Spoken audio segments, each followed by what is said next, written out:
నమస్తే, welcome to our channel. నేను పద్మిని. ప్రస్తుతం పాటు సోషల్ యాక్టివిస్ట్ కృష్ణకుమారి గారు ఉన్నారు, మాట్లాడదాం. మేడం నమస్తే. నమస్తే. రామ్ చరణ్ గారి మీద ఒక దాడే జరుగుతోందని చెప్పొచ్చు.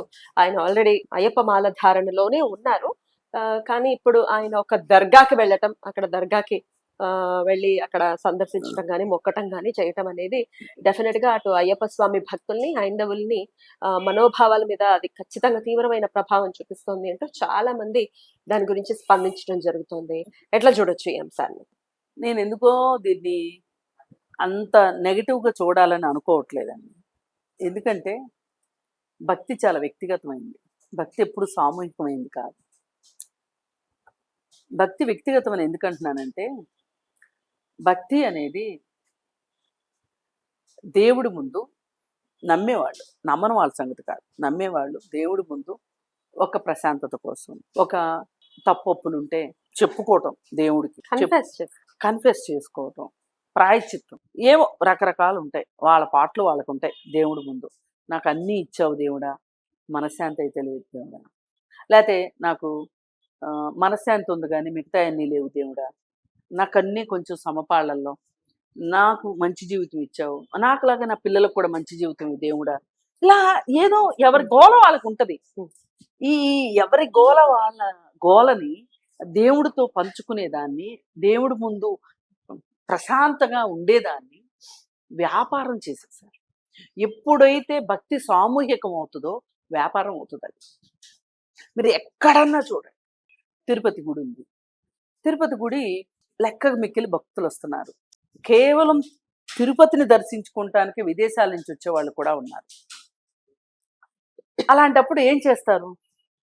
ఆ విదేశీయుల కోసం ఒక ఎన్ఆర్ఐ టికెట్, డబ్బులు ఉన్నోళ్ళ కోసం ఒక రకం టికెట్, విఐపీల కోసం ఒక రకం టికెట్, ఏ డబ్బులు ఇచ్చుకోలేని వాళ్ళ కోసం సామాన్యమైన క్యూ లైన్. నిజంగా దేవుడు అందరికీ సమానం అయితే ఇన్ని ఎందుకు వస్తున్నాయి?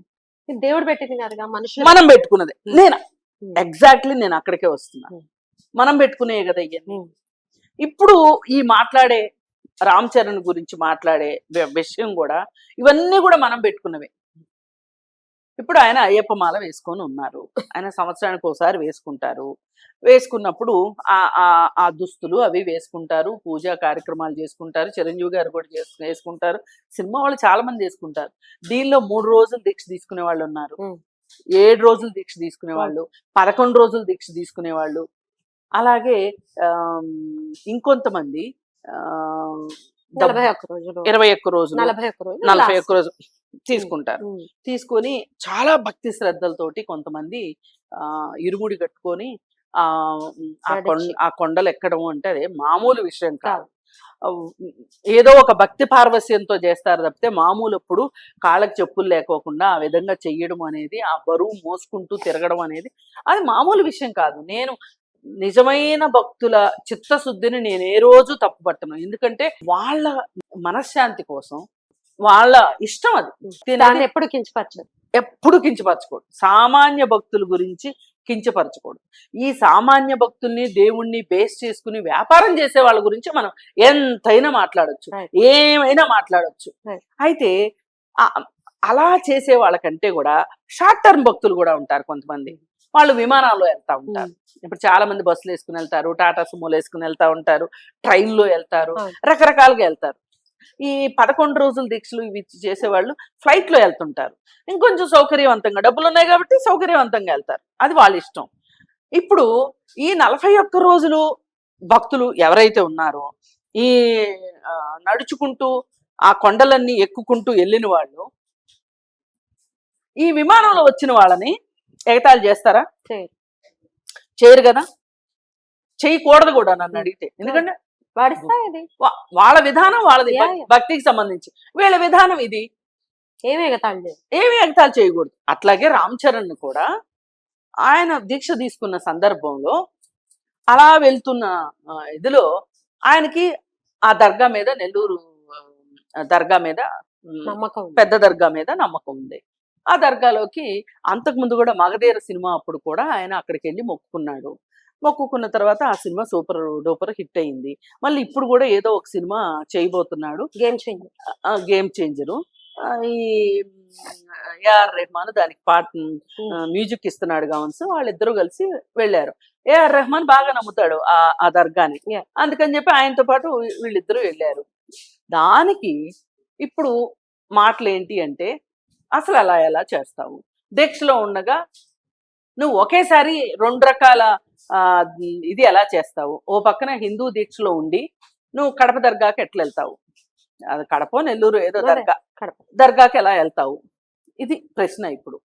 పైగా అక్కడ దర్గా అంటే అర్థం ఏంటి, అక్కడ శవాన్ని దాచిపెట్టారు, వాళ్ళు శవాలను పూజిస్తారు, మనం విగ్రహాలను పూజిస్తాం, మనం చాలా గొప్పవాళ్ళం. కాబట్టి నువ్వెలా శవాలు దాచిపెట్టిన దాని దగ్గరికి, దర్గా దగ్గరికి నువ్వు ఎట్లా వెళ్తావు, పైగా ఈ డ్రెస్లో ఉండి అనేది ఇప్పుడు చర్చ. అయితే ఇలా చేయడం వెనకమాల ఎప్పటికప్పుడు ప్రతి మతం వాళ్ళు కూడా, నేను ఒక మతం అని అనట్లేదు, ప్రతి మతం వెనకమాల కొన్ని అకారణమైన విధానాలని పట్టుకొస్తారు. అవి ఏ చరిత్ర ఏ పుస్తకాల్లోనూ గ్రంథాల్లోనూ ఉండవు, కావాలని చేస్తారు. ఇప్పుడు అయ్యప్ప స్వామి దేవాలయంలోకి 10 సంవత్సరాలు లోపు 50 సంవత్సరాలు పైబడిన మహిళలు మాత్రమే వెళ్ళాలి అని చెప్పి ఒకప్పుడు రూల్ ఉండేది. దాన్ని బ్రేక్ చేస్తూ సుప్రీంకోర్టు తీర్పు ఇచ్చింది. ఆ సందర్భంగా ఎవరైనా ఈ 10 సంవత్సరాలు 50 సంవత్సరాల లోపు వాళ్ళు వెళ్తే చాలా గొడవలు చేశారు. ఈ గొడవలు పెట్టడానికి కూడా కారణము, ఆ తీర్పు ఇప్పించుకోవడానికి కూడా కారణం ఏంటి అంటే, అక్కడ కేరళలో పరిపాలన చేస్తున్న కమ్యూనిస్ట్ పార్టీ పరిపాలనని ఇబ్బందుల్లో ఇబ్బంది పెట్టడం కోసమే ఆ గొడవ అంతా చేశారు అప్పుడు. కానీ వీళ్ళు చెప్పినట్టు ఈ వయసు వాళ్ళ నుంచి ఈ వయసు వాళ్ళు వెళ్ళాలి అని చెప్పి ఏ గ్రంథాల్లోనూ లేదు, ఎక్కడా లేదు. ఇప్పుడు వాళ్ళు ఏమన్నారు, సుప్రీంకోర్టు ఏమందంటే, ఆ తీర్పు ఎంత వివాదాస్పదమైందైనా అది వేరే విషయం. ఏమంది అంటే, మీరు ఈ రూల్ పెట్టడానికి మీరు ఏ గైడ్ లైన్ ఫాలో అయ్యి ఏ పుస్తకంలో ఉన్నదాన్ని చూసి మీరు ఫాలో అవుతున్నారు, ఇది కేవలం మాటగా చలామణిలోకి వచ్చిందా, లేదు ఏదైనా గ్రంథంలో ఉందా అని అడిగారు. గ్రంథంలో లేదు అని చెప్పి వాళ్లే సమాధానం ఇచ్చేశారు కోర్టుకి. అలాంటప్పుడు కోర్టు ఆ విధంగా ఇచ్చింది. ఇప్పుడు అలాంటి వివాదమే ఇప్పుడు ఇది కూడా. ఎక్కడన్నా రాసి సేమ్ వివాదమే దర్గాకు కూడా అప్లై అవుతుంది. దర్గాలోకి ఆడవాళ్ళ ఎంటర్ కానివ్వరు, ఆ స్టెప్ పైకి ఓన్లీ మగవాళ్ళకి. దాని పైకి ఎక్కే అసలు ఎక్కడనే ఉంటుంది, అసలు అది రూల్డ్ అవుట్. ఇంకా సేమ్ అదే ఉంది దీనికి కూడా.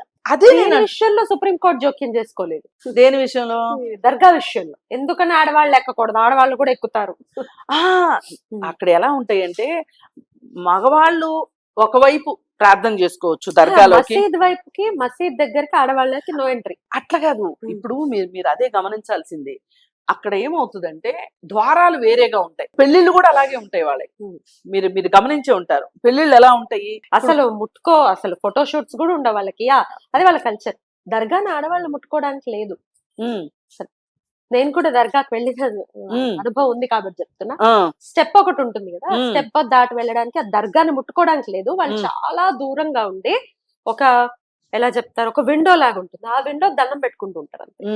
మగవాళ్ళైతే అక్కడికి వెళ్ళి, మగవాళ్ళైతే వెళ్ళొచ్చు, స్టెప్ ఎక్కచ్చు, దాన్ని దండం పెట్టుకోవచ్చు, ముట్టుకోవచ్చు, everything you can do. Step ఎక్కడానికి లేదు. సేమ్ థింగ్ ఇక్కడ కూడా. So it is everywhere. నా దృష్టిలో మతాలన్నీ ఒకటేనండి. అన్ని మతాలు మహిళ పట్ల వివక్షతే ఉంది, అన్ని మతాలు. ఇప్పుడు రామ్ చరణ్ విషయం మాట్లాడుకుంటున్నాం కాబట్టి స్త్రీల వివక్షత గురించి నేను మాట్లాడలేదు. అన్ని ఏ మతము స్త్రీకి స్థానాన్ని ఇవ్వలేదండి, సరైన స్థానాన్ని ఇవ్వలేదు. అయితే ఇప్పుడు మనం ఈ విషయాన్ని ఎలా చూడాలి అంటే, దాడి అయితే జరుగుతుంది, అది ఒక మత సామరస్యంగా ఎందుకు చూడకూడదు మనం? ఏమవుతుంది? ఏమవ్వదు. మనం అనవసరంగా గింజుకోవడము, మనం అనవసరంగా అసంకల్పిత ప్రతీకార చర్యలకు పూనుకోవడం తప్పితే అవసరం లేదు. ఇంత వెళ్ళినంత మాత్రాన ఏమవుతుంది? పూర్తిగా వ్యక్తిగతం. అది వ్యక్తిగతం, దీన్ని అనవసరంగా సామూహికం చెయ్యొద్దు. ఇప్పుడు మీకు అలా వెళ్ళడం ఇష్టం లేదు, మీరు వెళ్ళకండి. అతను దాన్ని తెలియక వెళ్ళాడో తెలిసి వెళ్ళాడో, అంత ఆలోచన వచ్చిందో లేదో ఆ క్షణంలో అది అసలు అది రూట్ మ్యాప్ లో ఉందో లేదో కూడా తెలియదు. ఉమ్. అనుకోకుండా జరిగింది, వెళ్ళాడు. సరే ఏది ఏమైనా వీళ్ళకున్న అసలు బాధ ఏంటి అంటే హిందువుల గుడిలోకి వేరే మతస్థులను రానివ్వరు, సాటి హిందువులు కూడా రానివ్వని ప్రదేశాలు ఈ రోజుకి ఉన్నాయి. నోట్ దిస్ పాయింట్ అండి. మొన్నటికి మొన్న అగ్రకులాలు వెళ్ళే గుడిలోకి కింది కులాల వాళ్ళు వస్తామంటే మీరు మా గుడికి రావడానికి వీల్లేదు, మీరు వస్తే మేము ఇక్కడ సంప్రోక్షణ చేసుకుంటాము అని అంటే వాళ్ళు వేరే వాళ్ళ వాళ్ళ పల్లెలో వాళ్ళు గుడి కట్టుకున్నారు. వాళ్ళు హిందువులే, వాళ్ళేమో క్రిస్టియానిటీలోకి మారలా. అసలు క్రిస్టియానిటీలోకి మారిన వాళ్ళు ఈ గుడికి రావాలని చూడరు. అసలు వాళ్ళకి చాలా నియమ నిష్టలు ఉంటాయి. అసలు వీళ్ళు ప్రసాదాలే తినరు వాళ్ళు. ఆ బ్యాచ్ అసలు నెక్స్ట్ లెవెల్. Next నెక్స్ట్ లెవెలా ఏ లెవెల్ అనేది కాదు నా ఉద్దేశం. ఇక్కడ మీరు హిందువులు సాటి హిందువుల మీదే మీకు ఏ ఏరియా కాదు అసలు. ఈ అంశం ఎక్కడ జరిగింది అని రాజమండ్రిలోనే ఎక్కడ పేపర్లో వచ్చింది, లేకపోతే నాకు మాత్రం ఎట్లా తెలుస్తుంది? పైగా ఇది మన దేశంలో ఉంది అనడానికి తార్కాణం ఏంటంటే ఒకప్పుడు దేవాలయాల్లోకి హరిజనుల ప్రవేశం గురించి చట్టమే చేశారు.